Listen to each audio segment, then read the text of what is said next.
আবার আমরা 121 নম্বর ওয়ার্ডে চলে এসেছি। 121 নম্বর ওয়ার্ডে আমরা একটুখানি পৌরপিতা রূপক গাঙ্গুলি সম্পর্কে আমরা অভিমত জানার চেষ্টা করছি। এই মুহূর্তে আমরা রয়েছি 121 নম্বর ওয়ার্ডেরই বাসিন্দা, দীর্ঘ প্রায় 4 বছরের বাসিন্দা এই ওয়ার্ডের শ্রী সুভাষচন্দ্র মুখোপাধ্যায়, বিখ্যাত ইতিহাস গবেষক। দীর্ঘ 60 বছর তিনি ইতিহাস গবেষণা করে চলেছেন। 18টা বই তার ঝুলিতে রয়েছে ইতিহাস গবেষণা করতে গিয়ে। তার বাবা ছিলেন স্বাধীনতা সংগ্রামী। অর্থাৎ বুঝতেই পারছেন আমি কোন জায়গায় এসে আজকের উপস্থিত হয়েছি। আসুন সুভাষবাবুর সঙ্গে একটুখানি দু এক কথা আমরা একটু জানার চেষ্টা করবো। সুভাষবাবু, প্রথম কথা যে আপনি কতদিন ধরে এই 121 নম্বর ওয়ার্ডে আছেন? আমি আর 4 বছর ধরে আছি, লাস্ট 4 ইয়ার্স। লাস্ট 4 ইয়ার্স আপনি এখানে আছেন।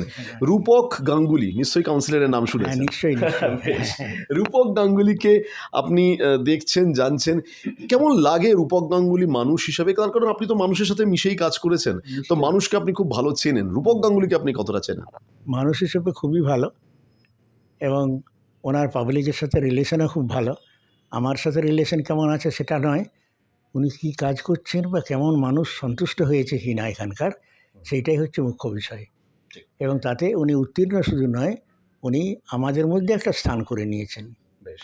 সুভাষচন্দ্র মুখোপাধ্যায় ইতিহাস গবেষক বলছেন রূপক গাঙ্গুলি উত্তীর্ণ শুধু নয়, তিনি কিন্তু বিশেষ স্থান করে নিয়েছেন মানুষের মধ্যে।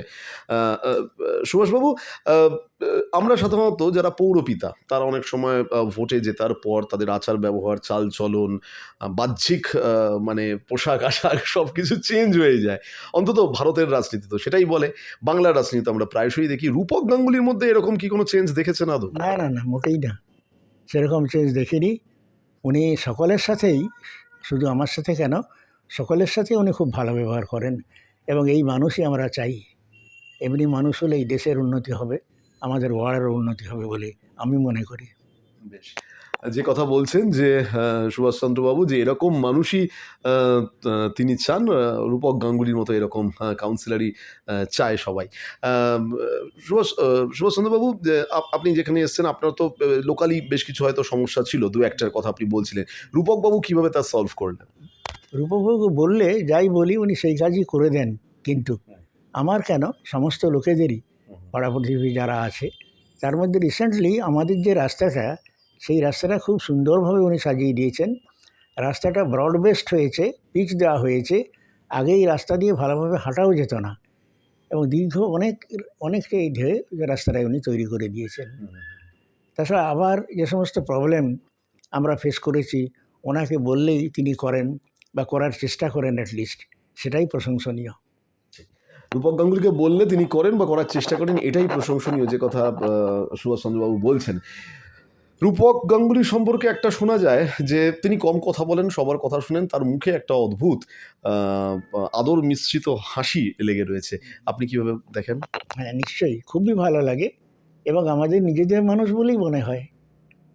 উনি যদি নিজের গাম্ভীর্য নিয়ে আলাদাভাবে থাকতেন বা কারোর সাথে রূঢ় ব্যবহার করতেন, তাহলে নিশ্চয়ই তার সম্বন্ধে আমাদের ধারণা ভালো হতো না। কিন্তু তিনি সকলের সাথেই প্রাণ খুলে মিশতে পারেন, এবং সুন্দর হাসি দিয়ে তিনি সকলকে ভুলিয়ে দিতে পারেন, সেটাও বলতে পারি। সুন্দর হাসি দিয়ে রূপকবাবু সকলকে ভুলিয়ে দিতে পারেন। আমরা প্রায়ই শুনছি তার হাসি, এবং তিনি সবার কথা শোনেন। অনেকেই কিন্তু এটা বলছেন। এর আগের প্রতিবেদনে আমরা ঠিক এই বক্তব্যই শুনেছিলাম, যেমনটা বলছেন সুভাষবাবু। সুভাষবাবু, রূপক গাঙ্গুলির মতো মানুষজন, যেহেতু আপনি দীর্ঘদিন ইতিহাস নিয়ে গবেষণা করেছেন, ইতিহাস ভারতের রাজনীতি অঙ্গাঙ্গিকভাবে জড়িয়ে রয়েছেন। আপনার বাবা প্রখ্যাত স্বাধীনতা সংগ্রামী ছিলেন। তো রূপকবাবুর মতো মানুষজন ভোটের রাজনীতিতে কতটা জরুরি বলে আপনার মনে হয়? রাজনীতিতেও নিশ্চয়ই জরুরি, কেননা রাজনীতি হলেও উনি তো আমাদের এগেনস্টে কিছু করবেন না, আমাদের সাপোর্টেই করবেন, এবং পাবলিকের যে প্রয়োজন সেই প্রয়োজন তিনি মেটাবেন বলে আমি বিশ্বাস করি। আজকের যে রাজনীতি চলছে সেই রাজনীতি প্র্যাকটিক্যালি আমরা যা দেখতে পাচ্ছি, সেই রাজনীতি কিন্তু অনেকাংশে লোকের মনোমতো হচ্ছে না, সত্যি কথা বলতে গেলে। কিন্তু উনি সে সমস্ত বিশ্বাস করেন না। রূপক গাঙ্গুলি রাজনীতিবিদ কম, সমাজনীতিবিদ বেশি মনে হয়। হ্যাঁ, সমাজনীতিবিদ বেশি। রাজনীতি সম্বন্ধে আমরা তো রাজনীতির লোক নই, কাজে রাজনীতি সম্বন্ধে খুব একটা বলতে পারবো না। কিন্তু আমাদের সাথে মিশে সামাজিক যে কাজগুলো উনি করছেন, সেগুলো নিশ্চয়ই প্রশংসার দাবি রাখে, বা আমি প্রশংসা করছি। মানে খুব পরিষ্কারভাবে ব্যক্ত করলেন সুভাষচন্দ্র বাবু যে রূপক গাঙ্গুলির মতো এ ধরনের পৌরপিতা যারা কিন্তু রাজনীতি কম, সমাজনীতি বেশি, কোনো রং দেখে নয়, মানুষের জন্যই তারা ভোটে নির্বাচিত জনপ্রতিনিধি, পৌর প্রতিনিধি, যেভাবে কাজ করে চলেছেন রূপক গাঙ্গুলি 2021 থেকে বর্তমান সময় পর্যন্ত।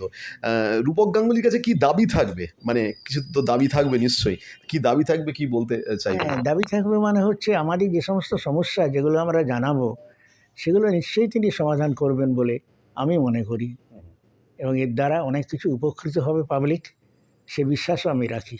বেশ, রূপক গাঙ্গুলিকে 10-এ কত দেওয়া যেতে পারে আপনার মনে হয়? 10-এ 9 দিতে পারা যায়, 9। বেশ, 10-এ 9। এর আগেও আমরা একজনের সাথে কথা বলেছিলাম, 10-এ 9 1 তিনি কিন্তু নিজের হাতে রাখলেন, তার কারণ পুরোটা 10 দেওয়া যায় না, 1 নিজের হাতে রাখলেন আগামী দিনে কাজের পরিপ্রেক্ষিত দেখে, কাজের প্রেক্ষাপট দেখে অবশ্যই তাকে নাম্বার দেওয়া হবে। আমরা সুভাষচন্দ্র মুখোপাধ্যায়, ইতিহাস গবেষক, তার সাথে আমরা কথা বললাম। তিনি রূপক গাঙ্গুলি সম্পর্কে তার অভিমত জানালেন। বর্তমানে তিনি 4 বছর কলকাতায় আছেন, বেহালায় আছেন, 121 নম্বর ওয়ার্ডের তিনি বাসিন্দাও বটে। তবে কলকাতার পাশাপাশি যেহেতু তিনি বেহালায় আছেন, তো তিনি বেহালার গর্ব, 121 নম্বর ওয়ার্ডেও তিনি গর্ব। আপনি সুস্থ থাকুন, ভালো থাকুন, বয়স কোনো ফ্যাক্টর নয়। এরকমভাবে আপনার 18টা বই বেরিয়েছে, আপনি বলছিলেন আরও অনেক বই বেরোতে থাকুক, আমরা পাঠকরা সেই অপেক্ষায় থাকবো। আচ্ছা, থ্যাংক ইউ, ধন্যবাদ আপনাদেরকে এখানে আসার জন্যে বেশ এবং আমার বক্তব্য শোনার জন্য যা বললাম। বেশ, আমরা কথা বললাম সুভাষচন্দ্র মুখোপাধ্যায়ের সঙ্গে। এরকমই আমরা ওয়ার্ডের আরও আরেকজনের কাছে পৌঁছে যাব, তিনি তার ওয়ার্ড মাস্টার রূপক গাঙ্গুলি সম্পর্কে কি বলেন আমরা একবার শুনে নেওয়ার চেষ্টা করব বই কি। নমস্কার, আপনারা আমাদের সঙ্গে থাকবেন।